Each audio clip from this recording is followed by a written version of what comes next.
белгіленген уақыт болды. Қазіргі таңда комиссияның 10-нан астам мүшесі қатысып отыр. Бүгінгі комиссия отырысын бастасақ.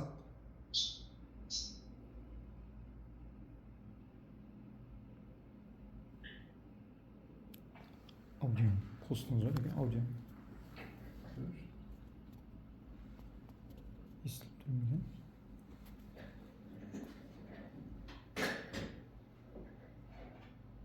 Құрметті комиссия мүшелері, бүгінгі отырыста 3 мәселе қаралатын болады. Осы қаралатын мәселелер бойынша сұрақтарыңыз болса, осы бүгінгі таңда осы мүдделі тұлғалар комиссия отырысына қатысып отыр.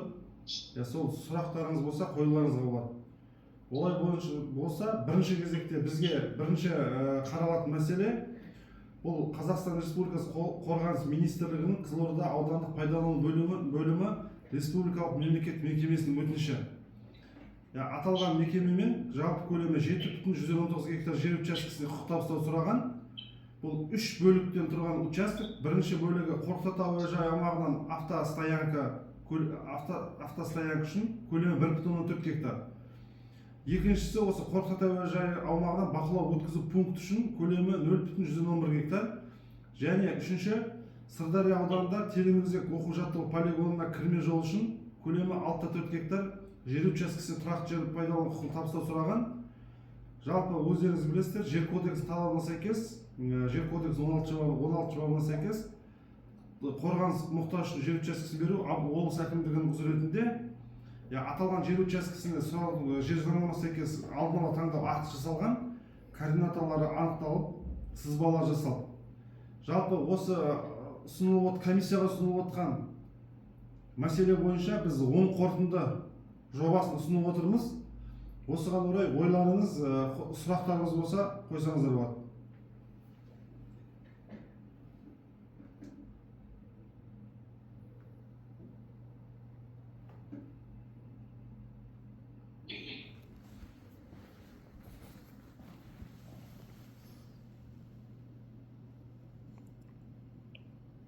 Құрметті комиссия мүшелері, бірінші мәселе бойынша сұрақтарыңыз бар ма?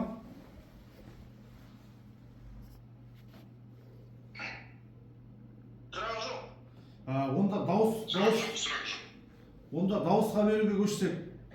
Жер учаскесін Қазақстан Қорғаныс министрлігінің Қызылорда аудандық пайдалану бөлімі республикалық мемлекеттік мекемесіне жалпы көлемі 7,119 гектар жер учаскесіне тұрақты жер пайдалану құқығын табыстау мүмкіндігі бойынша 10 қорытынды шешімі.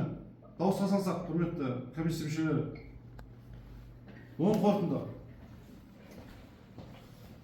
Қолдаймыз.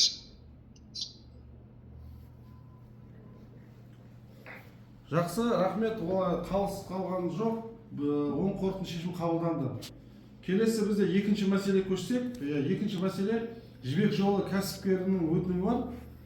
Жібек жолы кәсіпкері Қызылорда облысы Қармақшы ауданы Береке кенішінен құмды қиыршық тас қоспасын өндіру үшін көлемі 3,196 гектар жер учаскесіне 2035 жылдың 10 қаңтарына дейінгі мерзімге уақытша өтеу жер пайдалану құқығын табыстау сұрады.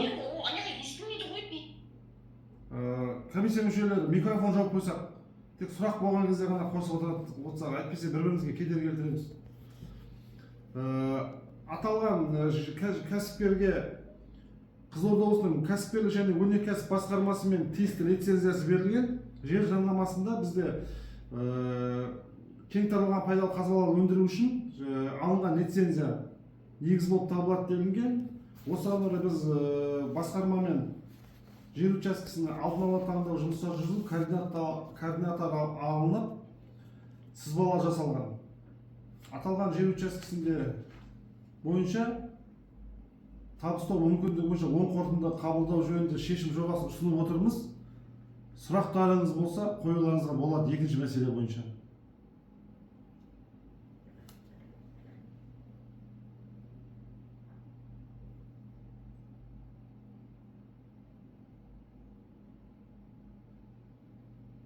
Сұрақ жоқ. Олай болса, дауысқа салсақ, жалпы кәсіпкерге жаңағы жер учаскесі табыстау қорытынды мүмкіндігі бойынша оң қорытынды қабылдау жөнінде.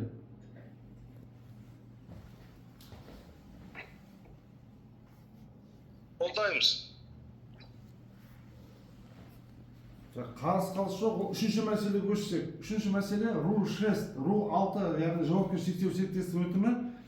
Аталған жауапкершілігі шектеулі серіктестікке облыс әкімдігінің 23 жылғы 19 қазандағы қаулысымен жалпы көлемі 249 гектар жер учаскесі 2044 жылдың 31 желтоқсанына дейін мерзімге уран өндіруші табысталған.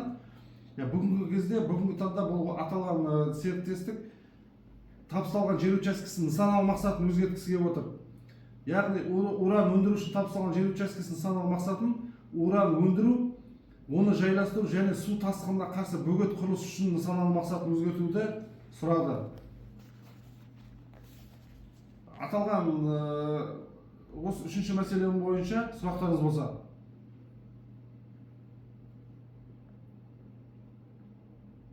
Целевое назначение өзгерткісі келіп тұр ғой, жер учаскесінің. Бұрын табысталған жер учаскесінің. Саламатсыздар ма? Арасы Дарья бассейн инспекциясынан. Осы жерде облыс әкімінің қаулысымен су қорғау белдеуі орналасқан, жаңағы қорғаныс бөгеттер салатын жер бар, уран өндіретін жер бар. Енді заң бойынша су қорғау белдеуінде, су қоры жерінде уран өндіруге тыйым салынады деген. Сондықтан бірінші дамбысын салып, содан кейін қорғаныс бөгетін салғаннан кейін барып, су қорғау белдеуінің аймағына өзгерістер енгізгеннен кейін барып уран өндіруге деп біз келісім бере аламыз. Өйткені охрана недердің заңында және су кодексінде су қорғау белдеуінде, су қоры жерінде пайдалы қазбаларды өндіруге тыйым салынған. Сондықтан біз тарапымыздан келісім беруге қазір шектеу бар. Сондықтан келісім бере аламыз, алдын ала айтып жатырмын. Жақсы, сол сіз айтып өткен заңнама талабына сәйкес бүгінгі таңда ол кісілер уран дамбы жалғастыру үшін осындай жер учаскесін нысаналы мақсат сол үшін өзгертіп жатыр бүгінгі таңда. Себебі қазір оны мен түсініп отырмын. Енді 2023 жылда уран өндіруде табысталған 2023 жылда қайшы деп берген, оны қабылданған шығар, бірақ қазіргі таңда біз оған келісім бере алмаймыз. Су қорғау жаңағы дамбысын саламын десе, оған келісім бере аламыз, ал уран өндіру дегенге бірден келісім бере алмаймыз. Өйткені біздің ол заң бұзушылық болып табылады, жер кодексінің 135-ші бабының тармақтары бойынша. Жақсы, негізгі мақсат сол дамбы салуға байланысты өзгеріс енгізіп отыр. Жақсы. Тағы басқа комиссия мүшелері сұрақ бар ма? Осы айтылған көтерілген мәселе бойынша.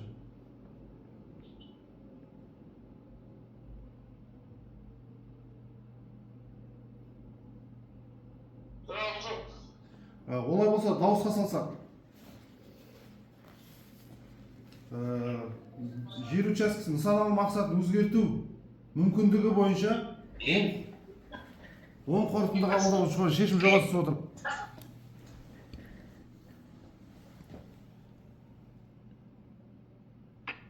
Қолдаймыз. Жақсы, қарсы қалыс жаңағы экологиялық судың ресурстары Арал-Сырдария бассейніне байланысты ол пікірін білдірді. Өзге комиссия мүшелері қалыс оң қорытынды бойынша дауысқа салынды. Басқа сұрақ болмаса, онда бүгінгі комиссия отырысымыз осымен аяқталды. Рахмет, алтын уақыттарыңызды бөліп қатысқандарыңыз үшін.